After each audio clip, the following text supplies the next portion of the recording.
Zrcátko, zrcátko. Kde je v zemi zdejší, nejhezčí a nejkrásnější? Ty jsi krásný, můj králi. Ale Sněhur je ještě mnohem krásnější než ty.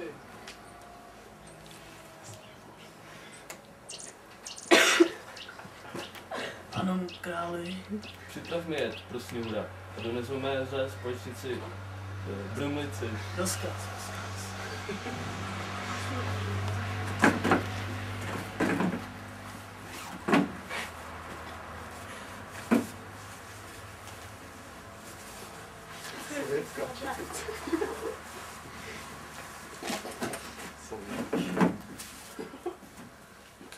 Vrací prášek Persil zhebně hned 2000. Jestli chceš Sněhura zabít, dej mu ho, až bude prát. Jo.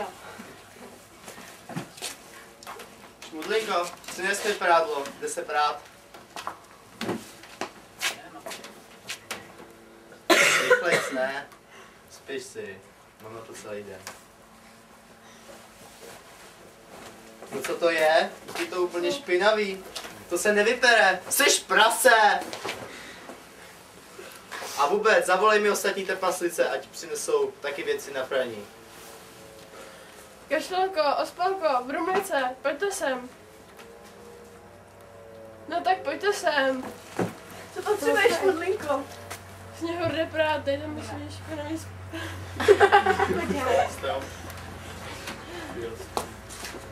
No tak, rychlejc by to nešlo.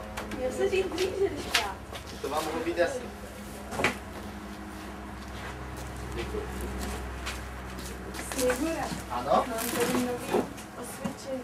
Mám tady nový krací práci Persil z herny Inman 2000. To je zvláštní jméno, ne? Ano, ale je opravdu účinný. Je ověřený 4 hvězdičkama. Z 5? No jasně. Tak to vyzkouším.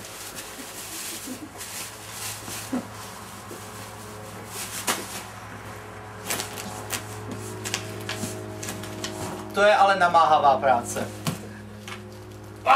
Co to je? Pane bože, Sněhure, co se ti stalo? Vstávej! Ospalko, nespí, teď nemůžeš spát! Sněhure, probuď se! Slyšíš? Vstávej! Děkuju, zachránila jsi mi život. Děkuju. Zachránila jsem právě Sněhurovi život, někdo chtěl otrávit.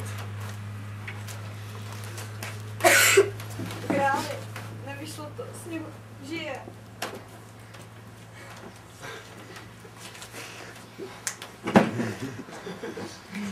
Ano, králi. Nevyšlo to. Kazil si to, tupče. Je mi to líto, Připrav mi králi. novej jet. Ano, pane, ano, pane.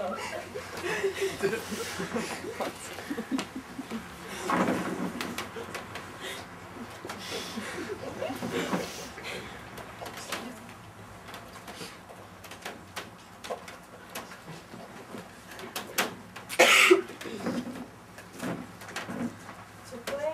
To jsou kapesníky Smrk a Smrt.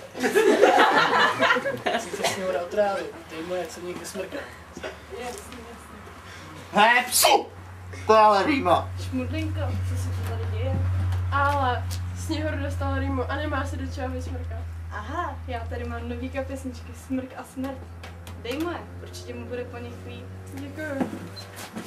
Sněhure, mám pro tebe nový kapesníky, Smrk a Smrt. Vyzkoušej je. Já, děkuju. Vyzkouším.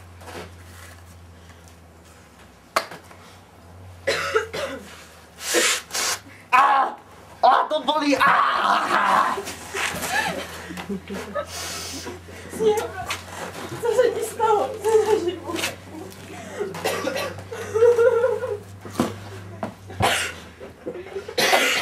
Konec.